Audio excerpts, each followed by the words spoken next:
I'm going to introduce Dimitri Khalezov. He's a former officer in the Defense Ministry of the former USSR. He presents his book to the world today, and he presents it with two credentials. Firstly, he was a technician in the field of nuclear munitions. Secondly, he's acknowledged, apparently by the FBI, as a material witness. Dimitri, tell us something about yourself. Good morning. Okay, I was a commissioned officer at the 12th Chief Directorate of the Defense Ministry of the Soviet Union. And the 12th Chief Directorate was an organization responsible in the Soviet Union for nuclear testing and technical maintenance of the entire nuclear arsenal of the state. From there, I got some experience in regard to nuclear munitions, as well as a certain knowledge concerning the nuclear demolition of the World Trade Center in New York. Well, let's come to that, Dimitri. Do you have anything to identify yourself as an officer in that directorate? Unfortunately, I'm not at my home in Russia now, and most of the documents are at my home. I might have a few. You know, one of my photographs, the color photograph in the military uniform, is in the book. And I have another couple of photographs. This is you in the uniform of the 12th Directorate. Okay, let me explain it to you.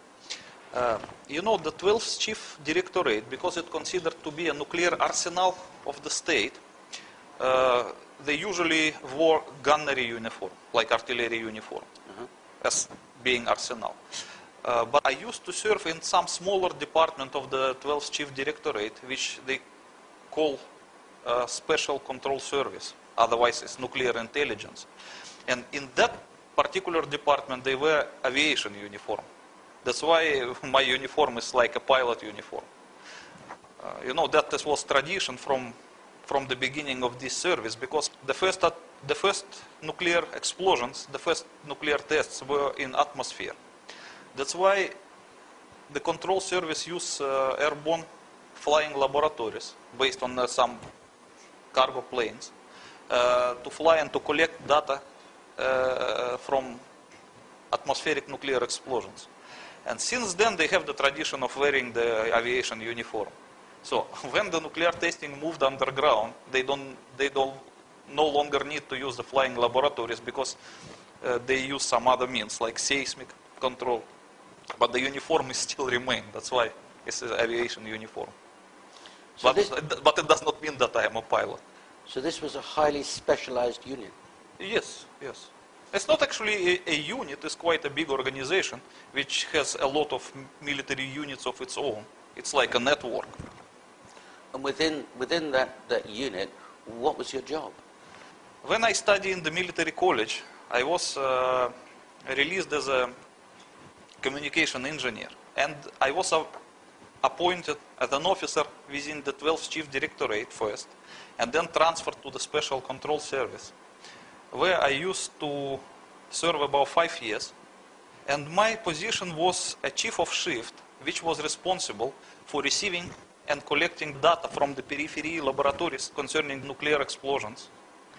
And my duty was just to, how to say it? I was like a chief of the shift. And my duty was to collect the things and to pass it to the operational officers, and to superiors. That's a very responsible position. Yes, it's a very responsible position, because all the, recognition of the nuclear test of the enemy of the USSR actually come through my hands.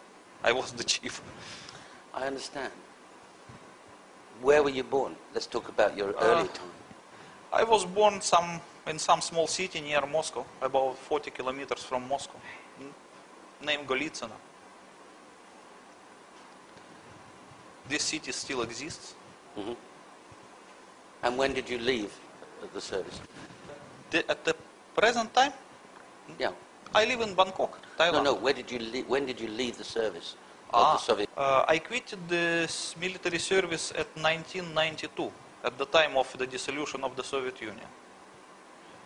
So it means about the time when the Soviet army ceased to exist and it was recreated as a Russian army or Ukrainian army or whatever other armies. At that time I just decided to quit the military service whatsoever.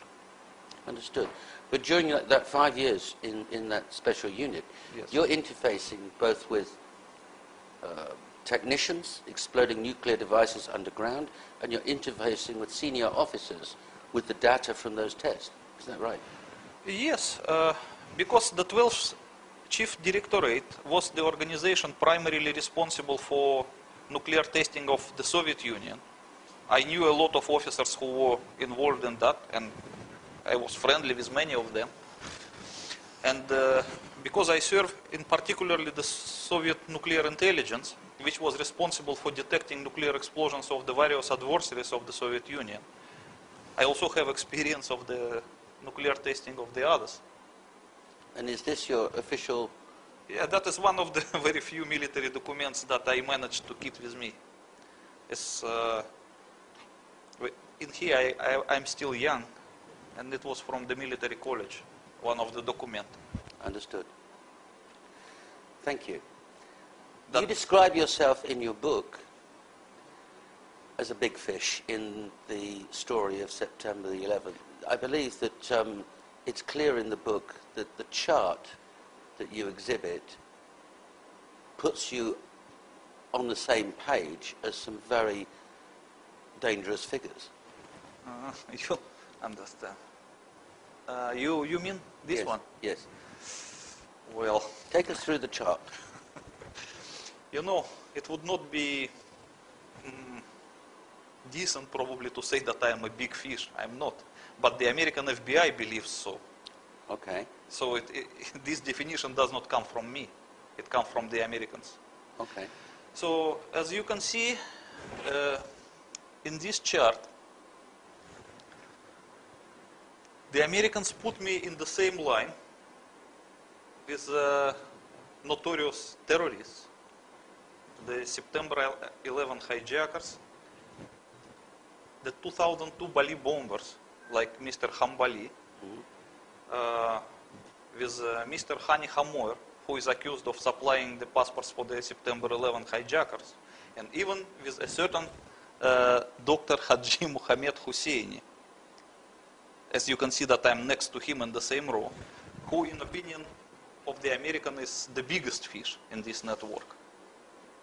And this document was prepared by the FBI for the Thai authorities? Yes, because the Americans attempted to obtain my extradition to America from Thailand in the 2003. Yes. And this document, this one, it was prepared by the FBI for their Thai colleagues. You were arrested and charged with supplying a passport. Well, yes, I was arrested for the extradition request of the United States primarily. Right. But because something was not ready with the official package of the documents related to extradition, they have to accuse me of something else, just for the meantime, to win the time. Right. So they accused me of supplying the fake passport for Mr. Hambali, the chief Bali bomber and the chief of the Jemaah Islamiyah organization. Right. So, and that's a charge that you've always denied? Yes, of course. And you've never been convicted of No. any of that?